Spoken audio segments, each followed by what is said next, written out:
Magandang araw mga senior citizens na pensioners sa SSS. Sa araw po na ito, alamin natin ang announcement na mangyayari po ito sa April 2026. Inaanyayahan kita na alamin mo ang mga bagay na ito. Ginawa ko itong vlog na ito para po sa kapakanan ng lahat, lalo na ang mga bagong pensionado ni SSS. Nasa gayon po ay meron silang idea, information o mga kalaman patungkol po dito. Kaya naman, tapusin mo ang video nito hanggang sa dulo nang sa gayon makuha mo ang punto ng video kong ito. At kung nakatulong ang video kong ito sa iyo, don't forget to subscribe. Hindi ko na papatagalin pa ang oras na ibigay sa inyo ang mga rapat ninyo mapakinggan na bagay patungkol po sa mangyayari sa April 2026. Kaya naman, let's go, pakinggan at kunin ang mga impormasyon. Ngayon po, pag-uusapan natin ang pension crediting po ito sa circular number 2020-024. Ito po ay para sa ating mga retirement, partial disability, total disability, and death or survivor pensioners. Ito po ay revised schedule sa inyo pong monthly pension kung kailan po mag-credit sa inyo pong mga ATM. So, may tinatawag po tayong date of contingency kung saan dito po malaman natin kung anong batch po tayo, first batch ba or second batch.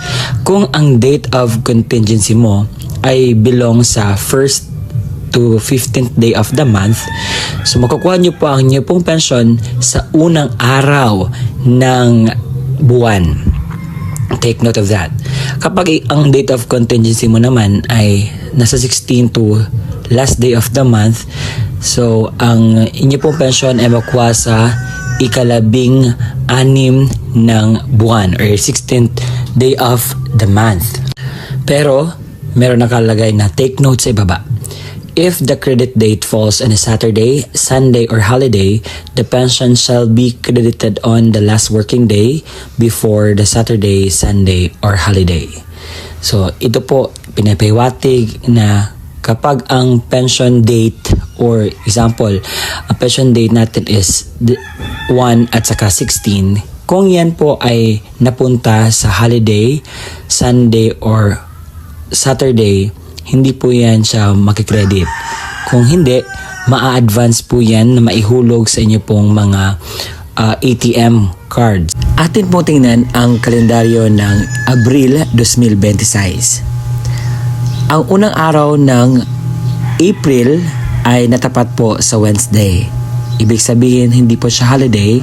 At sa araw po na ito, makukuha po ng ating mga minamahal na SSS pensioners ang kanilang pensyon. Sa second batch naman po, ang inyo po pension ay makukuha po sa araw po ng 16, which is hindi po yan holiday. Natapat po yan sa working days. Ibig sabihin sa araw po na iyan ay maibigay po ang inyo pong pension. At kinakailangan nyo po maging aware na may mga times po na ang inyong pension ay matagal pong maibigay sa kadahilanan pong may mga bangkong hindi po sila on time mag-credit ng inyong pong pension. And may mga bangko naman na sobrang advance po magbigay ng pension. Kaya naman sa mga delays po, kinakailangan po ninyong i-bear in mind na meron pong ganung ganapan.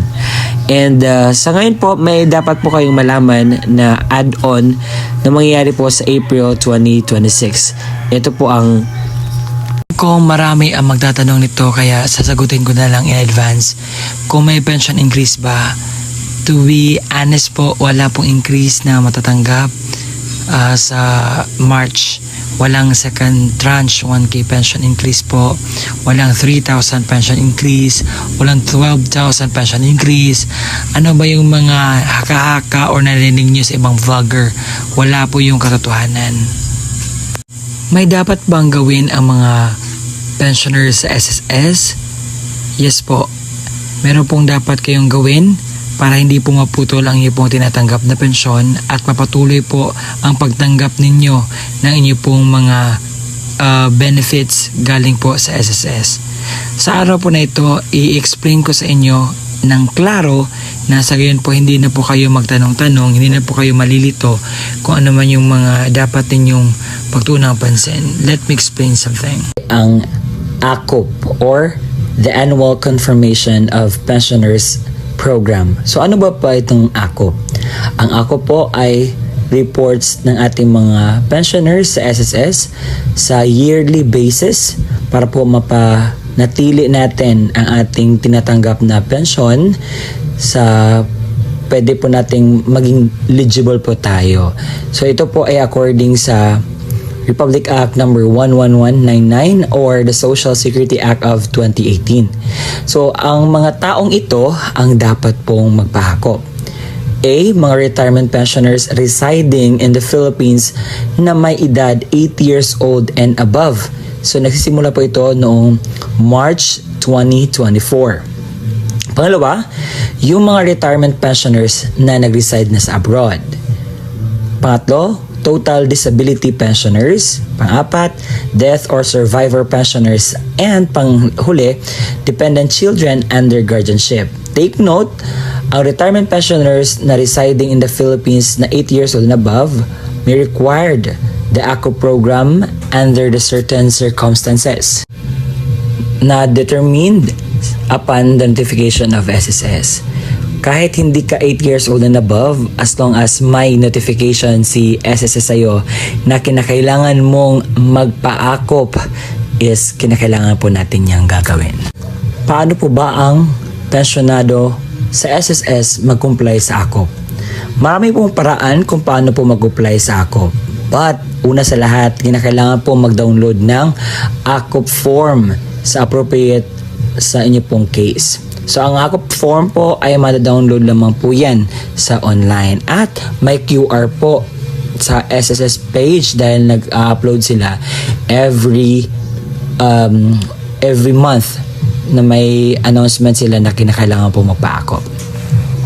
So, una, ang Annual Confirmation of Pensioners for Retirement or Permanent Disability Pensioners. Annual Confirmation of Pensioners for Surviving Legal Spouse Pensioner. Annual Confirmation of Pensioners for Representative Payee of Dependent Minor Incapacitated Child. Please take note na mag-refer po tayo sa Circular 2023-013 dated 21 December 2023 for the revised guidelines on the ACOP program. So ang tanong, ano po ba ang mangyayari kung hindi nyo ito nagawa? So meron po talagang consequences na mangyayari. Kapag hindi po ninyo nagawa ang ACOP sa tamang schedule, ay magresulta po ito sa pagkasuspinde ng inyo pong tinatanggap na pensyon galing sa SSS. It will be automatically suspended 1 month after the month of the birth of the pensioners or the deceased member. Automatic cancellation sa pensioners after 2 years po sa suspende ng kanyang pagpa-ACOP. Kinakailangan po talagang magpa-ACOP dahil ang purpose po ng ACOP is inaalam ko ang SSS pensioners is still alive or still eligible to get a pension galing po sa SSS. Dahil naibalita po noong nakaraang Disyembre na marami pong mga patay na ng mga SSS pensioners na nakatanggap pa rin ng pensyon.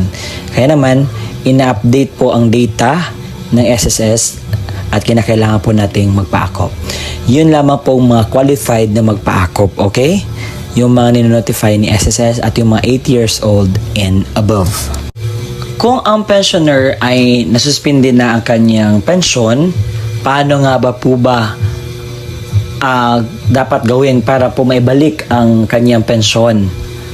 So, ang dapat pong gawin para maibalik po ang inyong pensyon is kinakailangan pong mag-comply. Resumption of pension shall be within 2 months kapag makomply mo na ang inyong pong pensyon. What I mean, ang inyong pong ACOP. Kinakailangan ang recalled pension. Yung mga hindi mo natanggap na pension ay kinakailangan po yung maibigay kapag tapos ka na pong mag-comply lahat para sa inyong pong ACOP. If any and all accrued pension shall be credited to the pensioner's account. Ibibigay naman po yun dahil ang pension na iyon ay hindi sa SSS, kung hindi sa inyo po iyon, mga minamahal kong SSS pensioners.